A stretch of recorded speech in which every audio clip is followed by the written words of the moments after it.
Great evening, everybody. So we've been in the book of Proverbs this term in the evening services, looking at different themes. I guess some of you will have come to some of those, some will have come to all of those, some might have come to none of those. But we've been looking at different themes this term. So we looked at, let's see if I can remember them. This is going to be a test. You might have to help me out. We've looked at parents and children. That was the most recent one. Sex and marriage, friendship, money, words and speech, work and time. I think they're the themes that we've looked at. So what Proverbs has to say about some of those themes. And obviously Proverbs speaks into a lot of other areas of life too, doesn't it? But we've just been picking out some of the main themes. And our thought with this session tonight was to kind of have a Q&A. We had two great ideas at the beginning of term. We thought what we'll do is every week we'll put a little question box on the tables, and then as we're going along we'll collect up all the questions. But we've forgotten to do that. And we thought we'll have a panel on the last evening, and we haven't got to that. So otherwise, but we think. But what our heart was with this was to really think about practical questions. So we're going to spend I'm going to share a bit of a reflection tonight. And then we're going to have some time around tables thinking about which area of our lives actually do we want wisdom? Where do we have questions? We'll spend some time discussing around tables. Then we'll open that out to the room a bit. There's wisdom actually in the room in terms of some of the questions that will come up. And then we'll spend a bit of time praying for each other. Because the questions that we're thinking, you can have all sorts of questions, can't you? You can have theological questions, intellectual questions. The questions around Proverbs are practical questions largely about how to live. How do we do things? How do we live in the world? About relationships, and think about some of those themes. Because Proverbs, as we've been seeing, is a book about wisdom, and we've used this title, "Living Well in God's World." And another way to think about it is, what is a sign that this Proverbs series has been successful in some way? That God has used it. It's not simply that we know more stuff about the book of Proverbs, is it? That's helpful. It's not a bad thing. But actually, the aim of the book of Proverbs is that we're living differently. We're living better. We're living more in alignment with God and his ways. We're making better decisions in different contexts. We're more equipped to live in God's world well. One of the things, I guess, that we were trying to focus on in a bit tonight is slightly starting to put this into practice. What does it mean to practice wisdom in an ongoing way? That becomes a habit, doesn't it? Or a character. So there's a couple of passages that I want us to read just as we start. I wonder if someone would come up and read Proverbs chapter 4, verses 1 to 9. Someone happy to come and read that? Proverbs chapter 4, verses 1 to 9.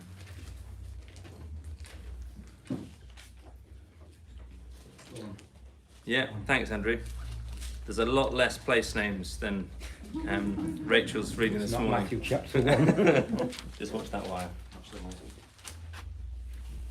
Yeah, so Proverbs 4 verses 1 to 9. Thanks, Andrew. Yes, titled Get Wisdom at Any Cost. Listen, my sons, to a father's instruction. Pay attention and gain understanding. I give you sound learning, so you do not forsake my teaching. For I too was a son to my father, still tender and cherished by my mother. Then he taught me, and he said to me, take hold of my words, or turn away from them. Do not forsake wisdom, for she will protect you.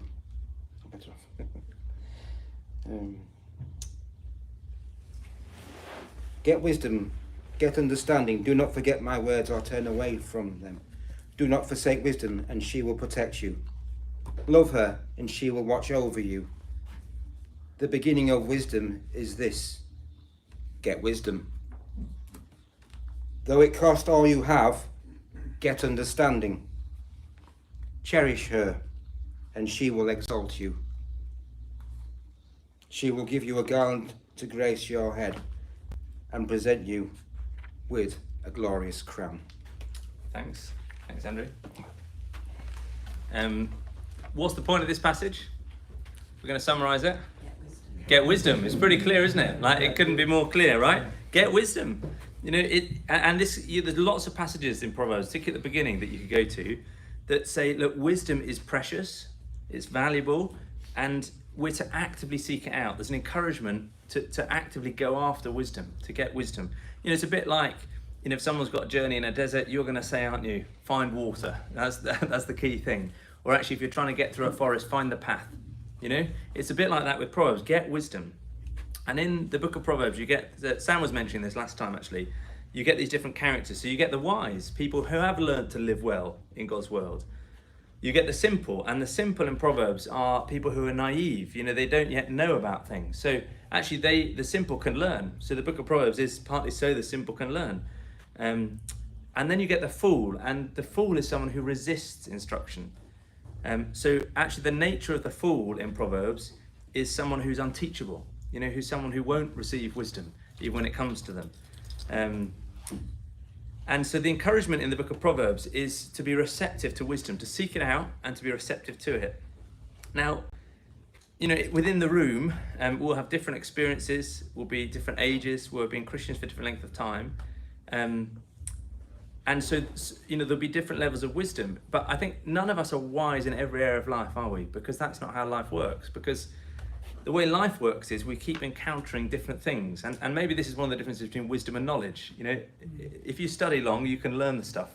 But actually with wisdom, it's about living it out. And the way life works, actually life has different challenges, new things, doesn't it? There's wisdom in what it means to find your own identity at school and resist peer pressure.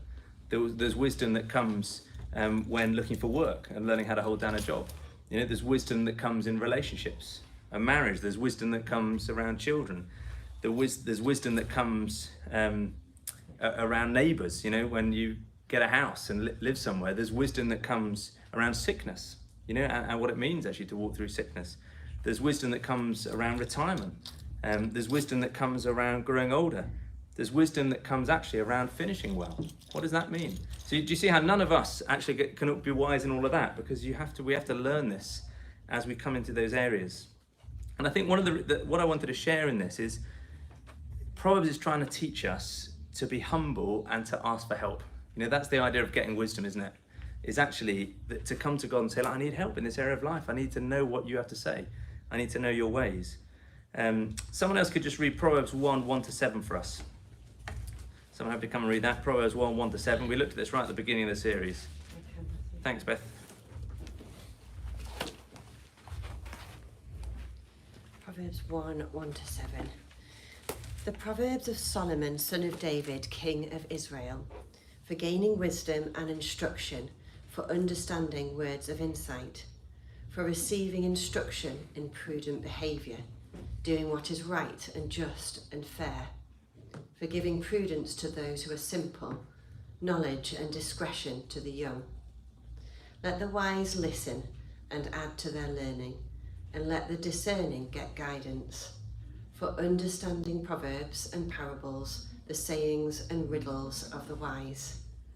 The fear of the Lord is the beginning of knowledge, but fools despise wisdom and instruction.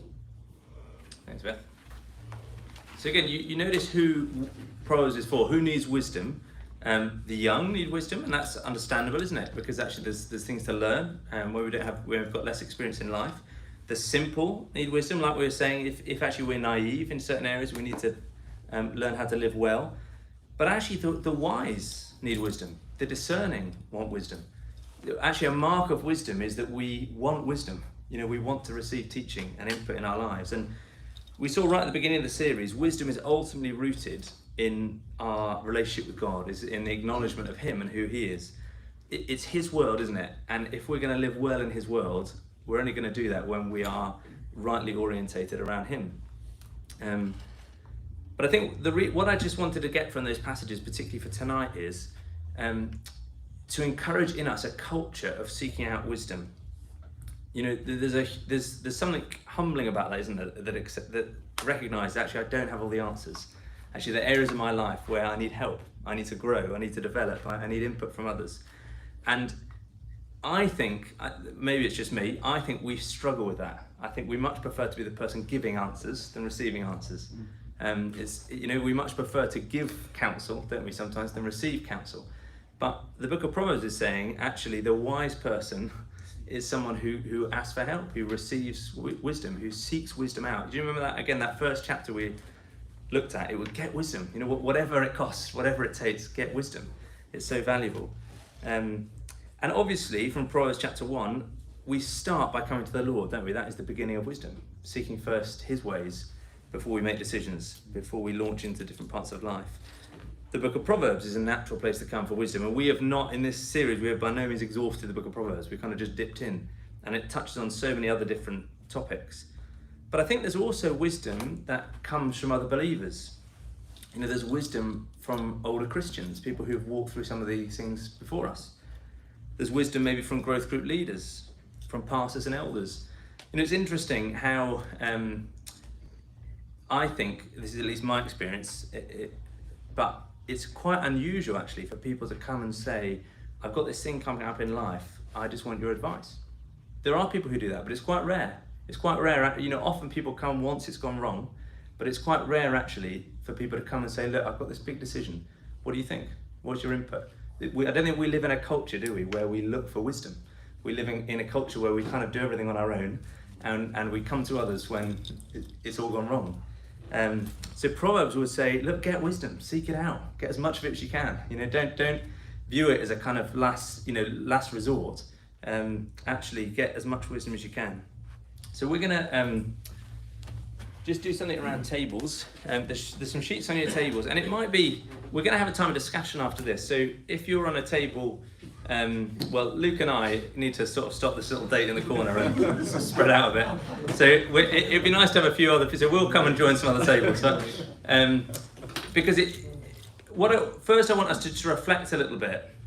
What areas of life would you appreciate wisdom in? So the more honest we are about this, the more helpful it will be. You know, sometimes we fill these in a bit like that interview question at a job, don't we? Of what are your weaknesses? And we say, well, I'm too hardworking and I'm too diligent. You know, so there are some answers on this that are safe answers, and you can do those if you want to. But this would be more helpful, I think, if we actually think about our lives and think, look, where am I stuck?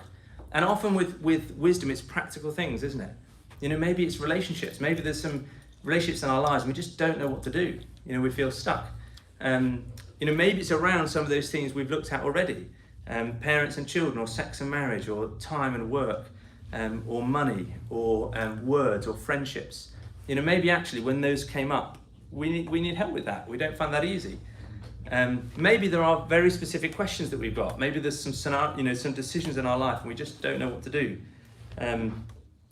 Maybe there are things we find difficult to navigate. So we're going to start actually by filling this in ourselves. So try and be reflective a little bit and there's going to be no obligation to share this if you don't want to. So it could be you just share one of these around the table. So try and think of what areas of life would you appreciate wisdom in? You know, where are the parts of your life where actually you think, look, I do need to get wisdom here.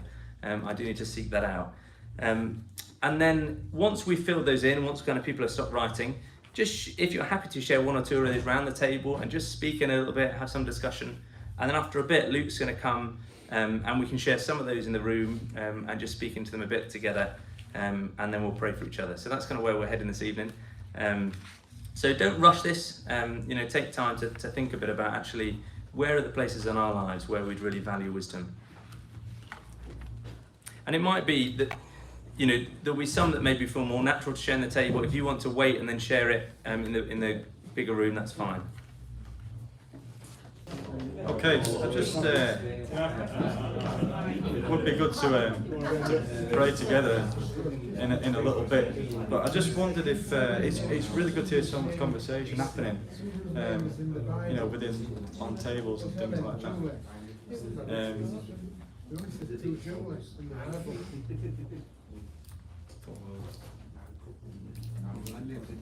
Has anybody got? I mean, I'll share something real quick and just something it's been great actually talking on our table. I was just sharing, an area of wisdom really that I certainly need help and need to grow. It's just parenting. Yeah, there's the voice of wisdom. Good luck with that one. But it was really interesting hearing from Adrian and Ronnie as well.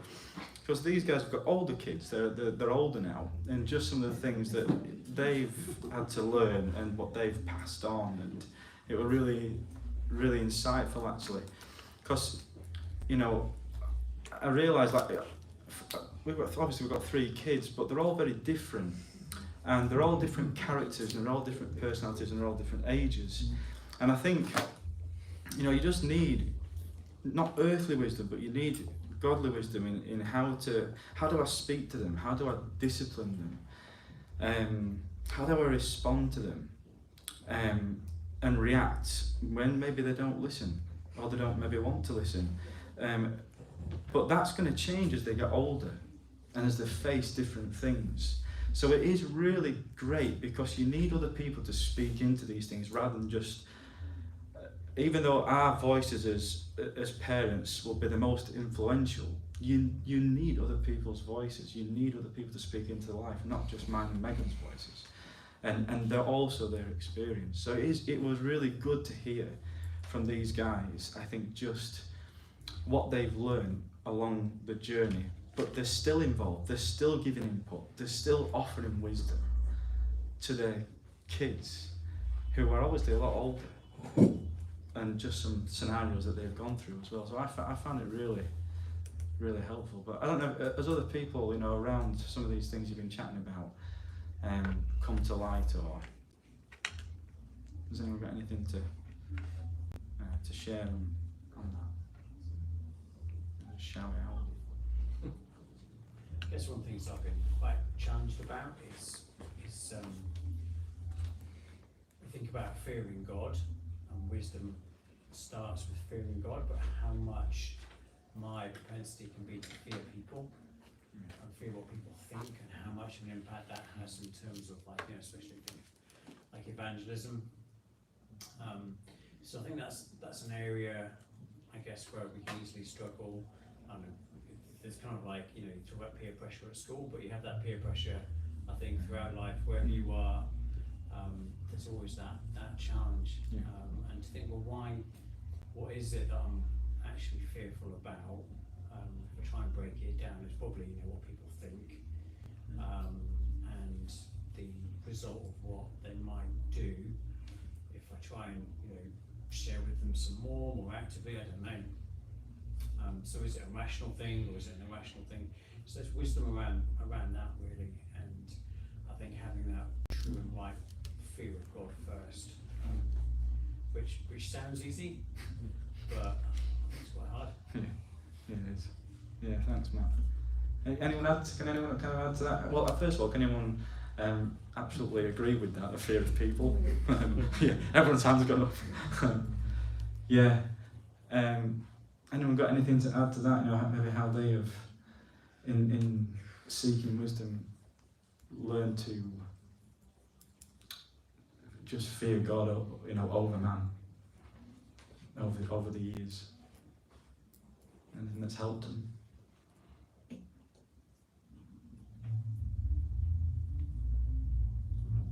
Standing on his promises. I used to be incredibly fearful about everything.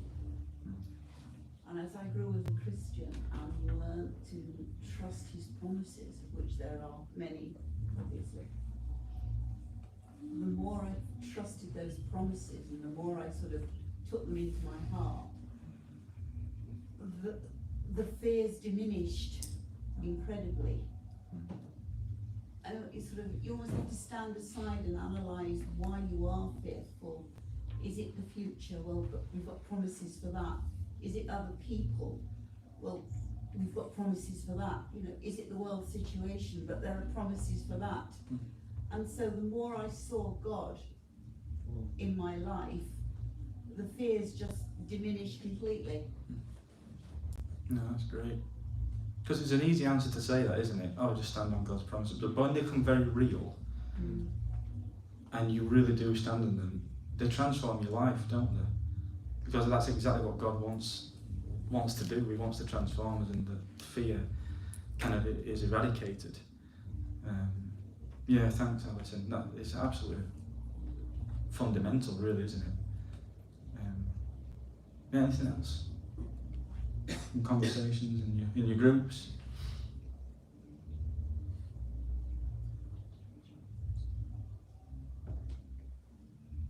It were in, yeah, go, sorry. All looking at each other. It was interesting that Matt, you just said something there that, you know, the people that and Matthew kind of alluded to this at one point actually, in that when we go to people, and it's because we need other people's voices, though the people that I really value and the people that I really know, they're usually older because they've lived life a bit, but they just have a humility about them, and secondly a teachable heart.